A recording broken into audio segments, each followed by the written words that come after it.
sebelum kalian makan nasi, yang digoreng dan diaduk dalam digoreng. Margarin atau mentega. Biasanya tambah kecap manis, bawang merah, bawang putih, atau minyak kelada dan bumbu lainnya seperti telur, ayam, dan kerupuk.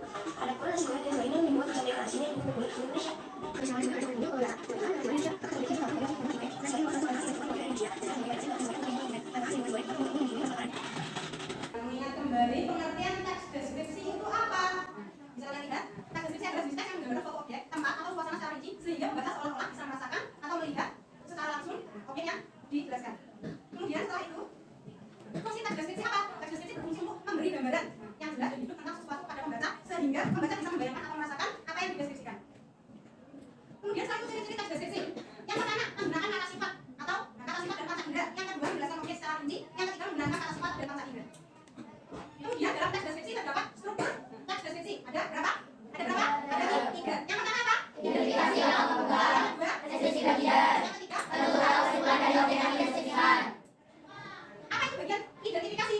Berisi pengenalan objek yang akan dideskripsikan seperti nama tempat, benda atau suasana. Contohnya Pantai Parangtritis. Kemudian apa? Pantai Parangtritis yang terletak di selatan Yogyakarta. Selain itu apa lagi? Tempat wisata yang kalian ketahui? Apa? Candi Borobudur. Apalagi yang lain? Apa? Tempat wisata yang pernah kalian kunjungi misalnya apa? Ancol. Yang lain? Saloka dan lain-lain ya.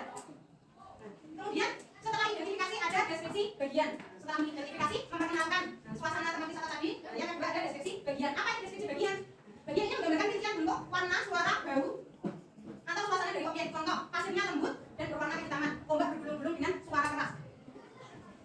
Setelah apa bagian deskripsi yang terakhir adalah penutup atau kesimpulan. Jadi ketika kalian membuat teks deskripsi yang terakhir dikasih penutup atau kesimpulan. Apa itu penutup atau kesimpulan? Berisi kesan atau kesimpulan dari penulis terhadap objek yang telah dideskripsikan. Contohnya, pantai ini sangat indah dan cocok untuk bersantai bersama keluarga. Kemudian bahasa dalam teks deskripsi. Gaya bahasa dalam teks deskripsi itu apa saja? Yang pertama, bahasa yang digunakan dalam teks deskripsi bersifat apa? Lugas, menggambarkan panca indera, dan sering menggunakan kata sifat seperti Indah, baru, luas, sejuk, taman.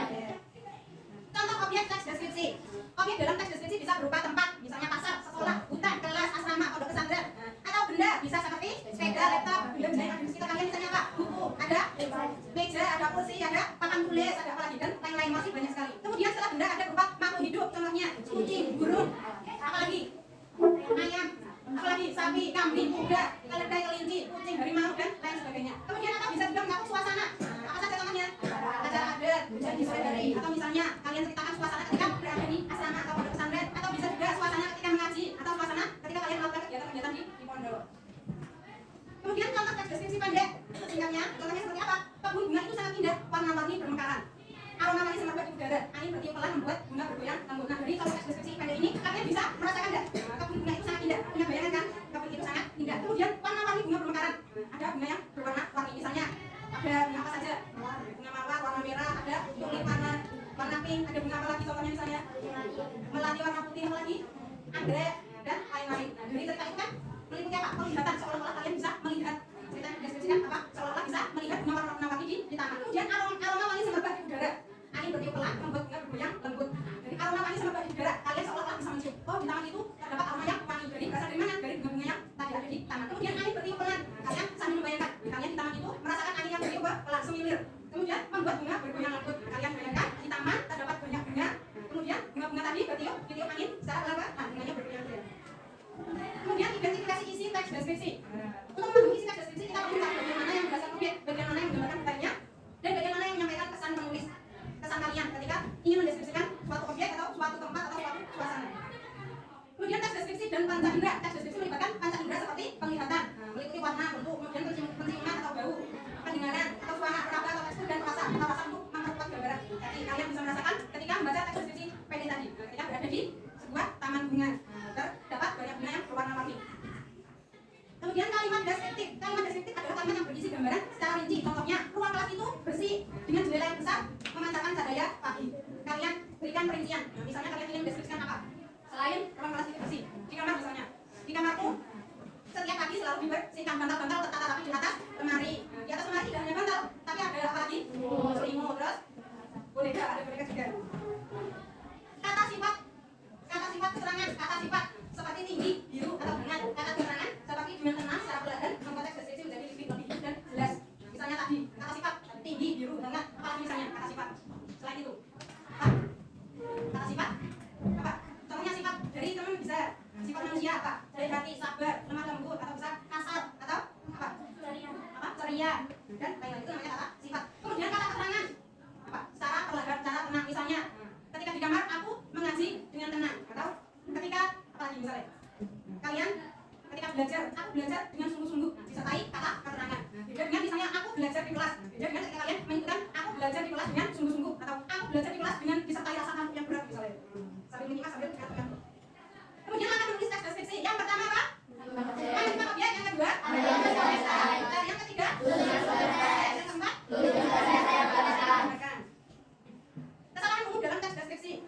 saat menulis teks deskripsi antara lain biasanya terdapat kesalahan apa? Tidak fokus pada detail atau menggunakan kata yang tidak menggambarkan mata indera. Jadi ketika kalian membuat teks deskripsi harus apa? Meliputi tadi apa? Panca indera mulai dari penglihatan, terus penciuman, apa lagi? Pendengaran, terus panca indera lagi peraba, perasaan. Terus meliputi tadi. Kemudian latihan memahami teks deskripsi. Bacalah sebuah teks tentang taman kota. Manfaat memahami teks deskripsi. Jadi memahami teks deskripsi membantu kamu melatih kepekaan dalam menggambarkan suatu objek secara jelas, memperkaya kosakata dan meningkatkan kemampuan menulis atau membaca serta membaca deskriptif. Jadi ketika kalian paham tentang apa itu teks deskripsi, kalian akan banyak memperoleh kosakata. Misalnya kalian nggak tahu kan bisa latihan merangkai cerita melalui teks deskripsi. Oke? Tadi kan kalian sudah memperhatikan atau menonton video yang sudah ditayangkan. Nah, ada yang tahu nggak itu mendeskripsikan tentang apa? Nah, pada kesempatan kali ini Bu Nana akan mendeskripsikan. Kita akan mengambil salah satu contoh dari teman kalian. Coba siapa yang mau dideskripsikan sama Bu Nana, angkat tangan. Siapa? Oke, silakan Mbak Elza bisa ke depan.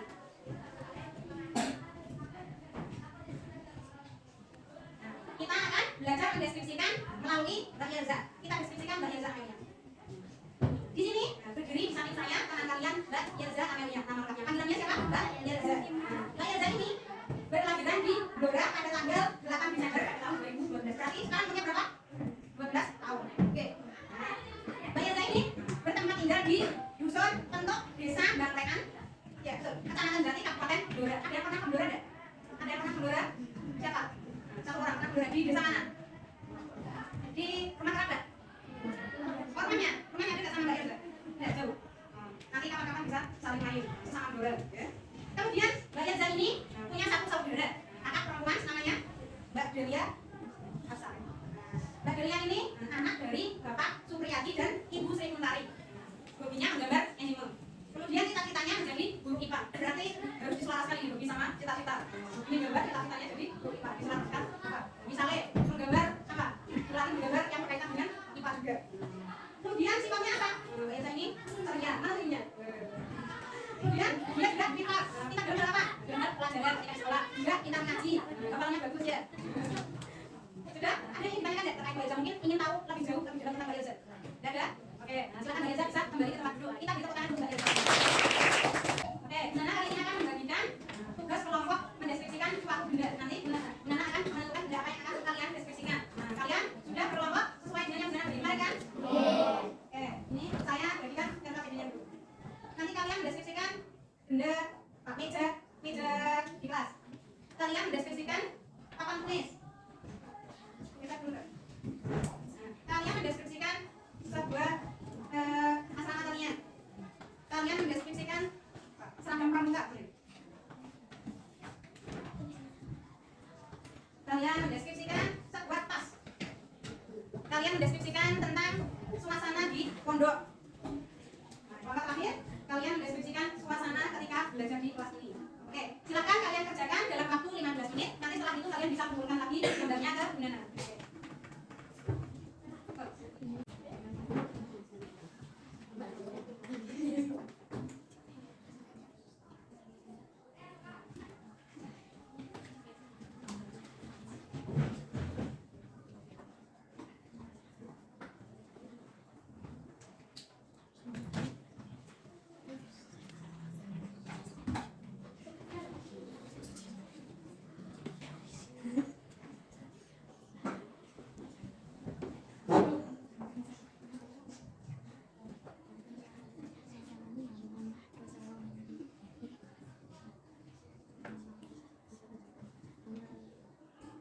Tugasnya ada yang harus kita lihat contohnya. Oke, kelompok berapa? Kelompok 4. Kelompok 4. Bagian mana? Tadi deskripsikan apa?